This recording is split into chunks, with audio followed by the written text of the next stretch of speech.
반갑습니다. 기쁨의 50일 기간 5월 16일 화요일 새벽 하나님께 올려드립니다. 함께 주님 큰 영광 받으소서 찬양 부르십니다.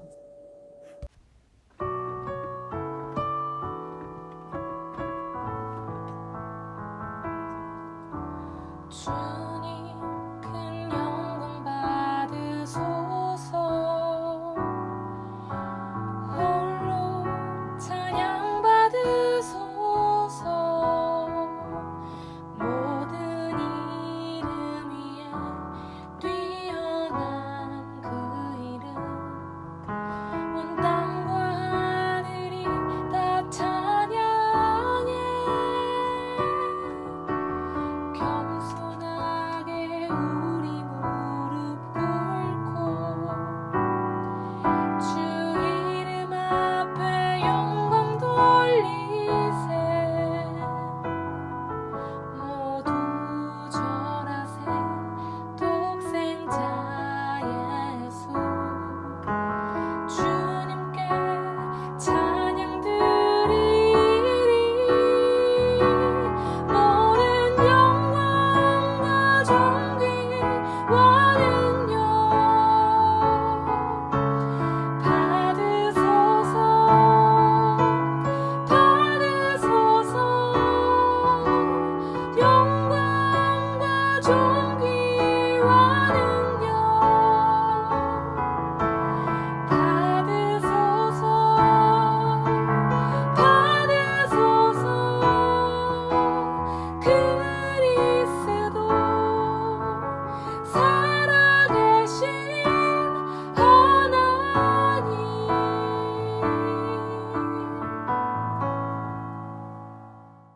오늘 말씀은 로마서 8장 18절에서 25절, 18절부터 25절까지의 말씀입니다. 함께 읽겠습니다. 생각하건대 현재의 고난은 장차 우리에게 나타날 영광과 비교할 수 없도다. 피조물이 고대하는 바는 하나님의 아들들이 나타나는 것이니 피조물이 허무한데 굴복하는 것은 자기 뜻이 아니요 오직 굴복하게 하시는 이로 말미암음이라. 그 바라는 것은 피조물도 썩어짐의 종노릇한 데서 해방되어 하나님의 자녀들의 영광의 자유에 이르는 것이니라. 피조물이 다 이제까지 함께 탄식하며 함께 고통을 겪고 있는 것을 우리가 아느니라. 그뿐 아니라 또한 우리 곧 성령의 처음 익은 열매를 받은 우리까지도 속으로 탄식하여 양자될 것 곧 우리 몸의 속량을 기다리느니라. 우리가 소망으로 구원을 얻었음에 보이는 소망이 소망이 아니니 보는 것을 누가 바라리요? 만일 우리가 보지 못하는 것을 바라면 참음으로 기다릴지니라. 오늘의 기도 제목, 나와 모든 피조물이 영광의 자유를 누리는 소망으로 승리하게 하소서. 나와 모든 피조물이 영광의 자유를 누리는 소망으로 승리하게 하소서. 본문 바로 앞에서 영광을 누리기 위한 필수 조건이 고난이라 했습니다. 오늘 말씀에서 고난에 관한 그 논의가 계속 이어집니다. 고난은 시간적으로 현재적이며 한시적이지만 그리스도인이 누릴 영광은 미래적이며 영원한 것입니다. 그 영광은 그리스도인들이 예수님의 재림과 더불어 종말에 누리게 될 변화된 영광된 모습과 삶을 의미합니다. 19절, 먼저 하나님의 아들들이라는 표현은 예수님의 은혜와 그 본을 따라 하나님을 아빠, 아버지로 부를 수 있게 된 그리스도인들을 의미합니다. 나타나는 것이니 라고 했습니다. 나타남은 본래 종말론적인 용어, 묵시문학적인 용어입니다. 이 단어는 그리스도인들이 종말에 예수님의 재림과 더불어 덧입게 될 영광이 드러난다, 나타난다 라는 뜻입니다. 그리고 피조물은 원래 인간을 포함한 하나님께서 지으신 모든 전체 만물을 의미하는 것인데 본문에서는 인간을 제외한 모든 다른 피조물의 의미로 사용이 되고 있습니다. 그 피조물에게 그리스도인들이 영광 가운데 찬연하게 나타나는 목표를 향한 갈망과 기다림이 있다고 19절은 선포합니다. 다시 말해 그리스도인의 구원은 그리스도인만을 위한 것이 아니라 놀랍게도 모든 피조물의 관심과 참여로 이루어지는 것임을 말씀은 보여줍니다. 인간과 다른 피조물들은 한마디로 공동체임과 한 연대 속에 묶여져 있는 것이지요. 이는 바울 사도의 아주 독특한 창조 세계관입니다. 피조물을 의인화해서 표현하면서 강조하고 있지요. 피조 세계가 우주적인 혼돈의 상태에서 분투하며 인간을 위해 정해진 마지막 목표, 즉 구원의 완성, 즉 23절의 표현으로 하면 양자 될 것, 곧 우리 몸의 속량, 완전한 속량을 향해 함께 전진하고 있다 선포하고 있습니다. 그런데 20절, 피조물이 허무한데 굴복한다는 것은 무슨 의미일까요? 허무한데라는 원어는 애당초 목적과는 어긋난 채 마치 다람쥐 쳇바퀴 돌리듯 헛수고를 하거나 엉뚱한 일에 계속 종사하는 것을 나타내는 단어입니다. 하나님을 기쁘게 하지도 않고 영화롭게 하지도 않는 본연의 목적에서 벗어난 인간의 계속된 어리석음을 집약적으로 보여주는 단어이지요. 헛일에 힘을 쏟는 헛짓은 인간만이 아니라 인간의 타락한 이래로 다른 피조물에도 나타납니다. 즉 피조물, 자기 뜻이 아니라 그들의 의지와 관계없이 인간의 타락으로 그렇게 된 것이지요. 말씀은 결국 하나님께서 그렇게 하셨다라고 표현을 합니다.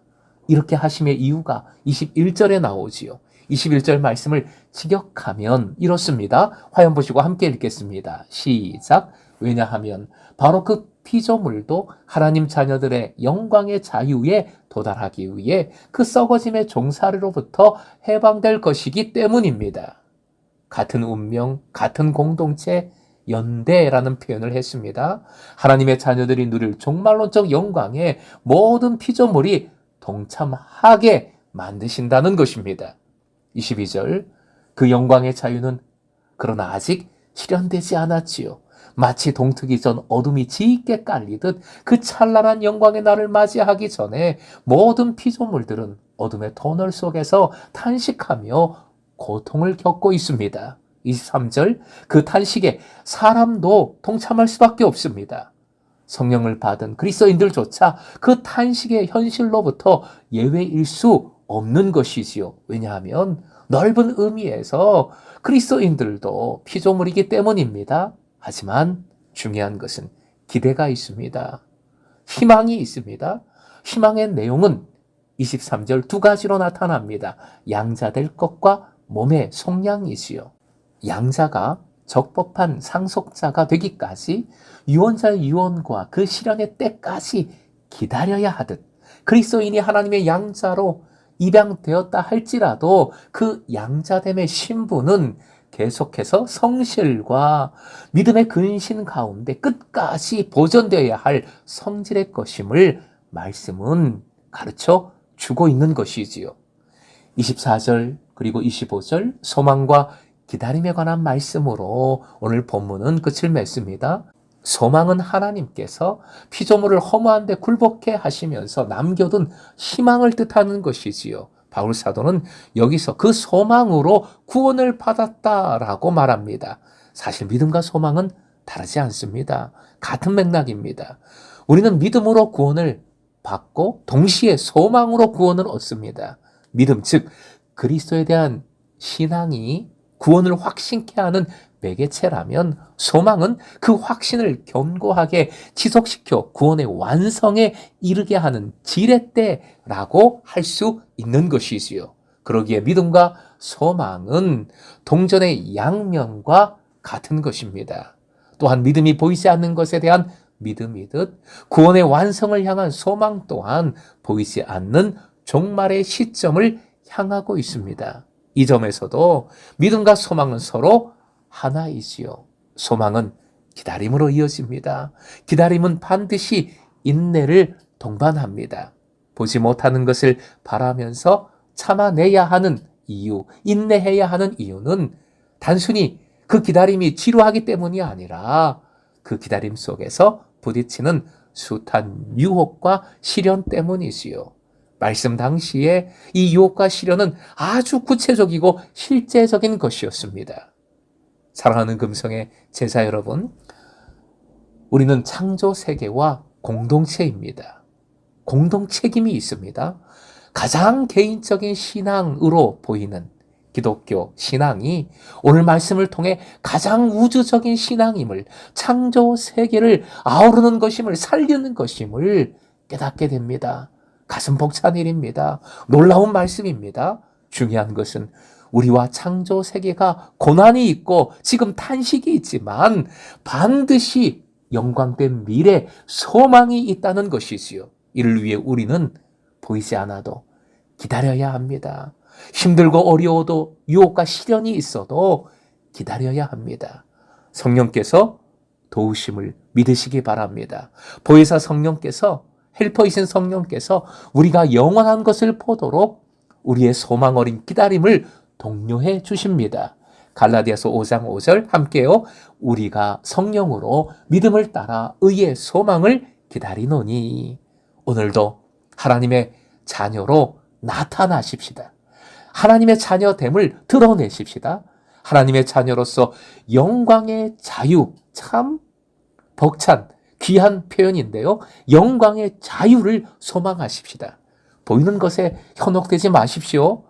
완전한 양자됨과 몸의 속량에 대한 소망으로 믿음의 삶을, 그 소망의 삶을 놓치지 마십시오. 나와 창조 세계가 주 성령 안에서 영광의 자유를 더욱 소망함으로 오늘 그 자유를 더욱 누리는 기쁨이 충만하기를 주님의 이름으로 축원드립니다.